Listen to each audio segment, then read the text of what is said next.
Bismillahirrahmanirrahim. Assalamualaikum. InsyaAllah hari ini saya nak berkongsikan satu buah cerita, yang mana cerita ni saya ambil daripada novel Mahar Cinta Cinderella karya Maya Iris. Dengar macam cerita romantis kan, tapi insyaAllah tak seperti cerita romantis yang kita jangkakan. Okey, pertama sekali cerita ni, novel ni menceritakan kisah seorang perempuan yang bernama Nur Sayang. Sedap nama tu. Okey, dia seorang jururawat pelatih di sebuah hospital, yang mana ketika itu yang menyelia dia ialah seorang doktor Cina bernama Dr. Andrew. Sebelum saya teruskan lagi, nak cerita jugalah sebab apa novel ni letak nama Cinta Cinderella kan. Okey, kalau kita tengok cerita Cinderella dulu kan, dia mengisahkan seorang puteri yang tertinggal kasut di satu majlis, lalu dikejar oleh seorang putera. Macam dengan novel ni juga, tapi bukan putera, tapi bukan si puteri yang tertinggal, tapi si puteranya. Okey, kisah dia apabila Nur Sayang ni dia berjalan di tepi jalan, tiba-tiba ada peragut yang meragut beg Nur Sayang. Ketika itu datang seorang lelaki yang cuba nak menyelamatkan dengan cara apa? Dia ambil kasut dia, dia baling kepada peragut tu, jatuh peragut tu. Lalu situlah Alkisah daripada kasut yang menyelamatkan Nur Sayang ni. Diletakkan tajuk Cinta Cinderella. Okey, yang lelaki tu yang selamatkan tu ialah Dr. Andrew. Okey, kita balik ke cerita hospital tadi. Okey, Dr. Andrew yang menyelia dia ni kan, bukan sekadar untuk menyelia, tapi ada satu agenda tersembunyi. Agenda dia apa? Dia cuba nak memurtadkan Nur Sayang ni. Dengan cara apa? Hari-hari dia cuba untuk psychokan Nur Sayang ni. Dengan cara apa? Dia kata Nur Sayang ni, kau Islam celup. Sebab apa? Kau ni pakai tudung tapi tak buat semikian orang yang alim. Faham tak? Dia selalu tanya Nur Sayang, kau pakai tudung ni, kau Muslim ni, berapa banyak dah ayat Al-Quran yang kau hafal? Ya, kau pandai baca, tapi berapa banyak yang kau boleh hafal? Tak dinamakan Islam celup ke tu? Kan? Lepas tu Nur Sayang cakap balik lah, dan kami ada orang alim dalam Islam. Ya, orang alim, tapi kau apa yang kau buat kan? Kau Islam tapi berapa banyak ayat yang kau boleh hafal? Dia cuba untuk mainkan perasaan Nur Sayang. Dan lagi kadang-kadang dia kata, kau bertudung ni atas sebab apa kan? Dia selalu tanya benda macam tu. Dan ada sedikit lah lawak kat sini. Nur Sayang paling tak suka orang panggil dia atas nama Sayang.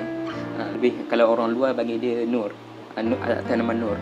Jadi Dr. Andrew ni nak psycho dia, hari-hari dia panggil Nur Sayang ni dengan nama Sayang. Sayang datang ni kejap, macam tu. Jadi Nur Sayang ni lama-kelamaan dia tak tahan dengan ejekan, dengan orang kata apa, permainan Dr. Andrew ni.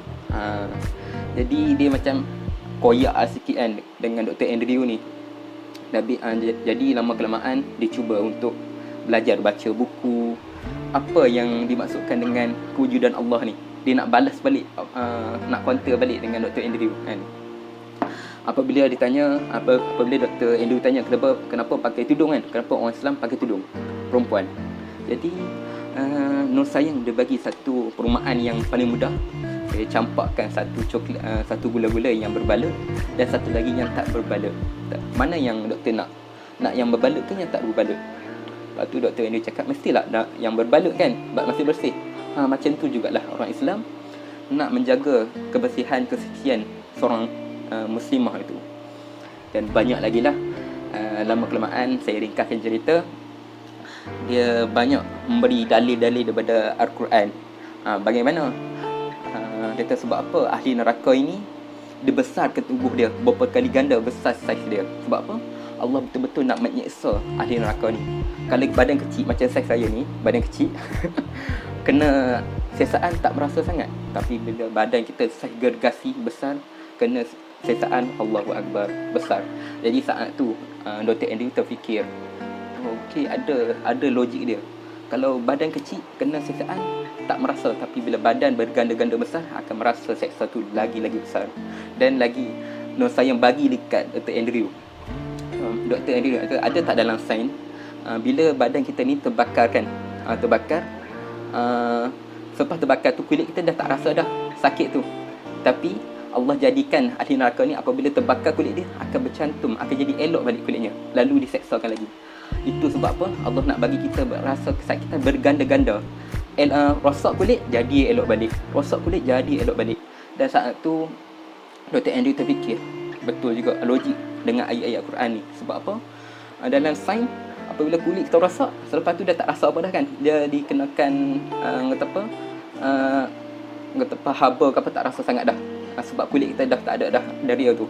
Jadi dalam hukum Allah di neraka, apabila kulit kita rosak, Allah gantikan kulit baru. Bila rosak, Allah gantikan yang baru. Ketika itu Dr. Andrew kalah buat pertama kalinya dengan Nur Sayang. Nur Sayang betul-betul gembira dah sebab dia boleh 1-0 dengan Dr. Andrew. Dan Alhamdulillah, kisah siri berdebat tu berlanjutan dengan cara yang baik. Dr. Andrew dah berminat untuk belajar Al-Quran. Bukan belajar apa, nak baca translate. Dia suruh Nur Sayang belikan satu naskah Al-Quran translate bahasa Cina atau bahasa Inggeris untuk dia baca. Dan setiap hari mereka duduk di ruang rehat bersama-sama. Oh, awak ada jumpa ayat ni tak? Tentang ciptaan langit dan bumi. Awak ada jumpa tak tentang kelahiran yang manusia ni diciptakan dengan setitis air mani kan, lalu berubah menjadi daging. Mereka macam saling bertukar. Sebab Dr. Andrew ni seorang doktor, dia nak satu penciptaan sains kan. Jadi bila Al-Quran ni dia memberikan semua benda yang seorang doktor nak, dia masa kagum dan takjub dengan Al-Quran. Dan Alhamdulillah, siri dia panjang lagi kisah dia kan, kisah Mahar Cinta Cinderella ni. Tapi apa yang saya nak tekan kat sini, Al-Quran dia memberikan semua hidangan untuk kita, apa yang kita nak, lengkap. Bab biologinya, astronominya, ilmu falak, semua ada dalam Al-Quran. Akhirnya Dr. Andrew ni memeluk agama Islam. Lepas tu adalah siri-siri mereka. InsyaAllah nanti saya kongsikan lagi apa ending dia.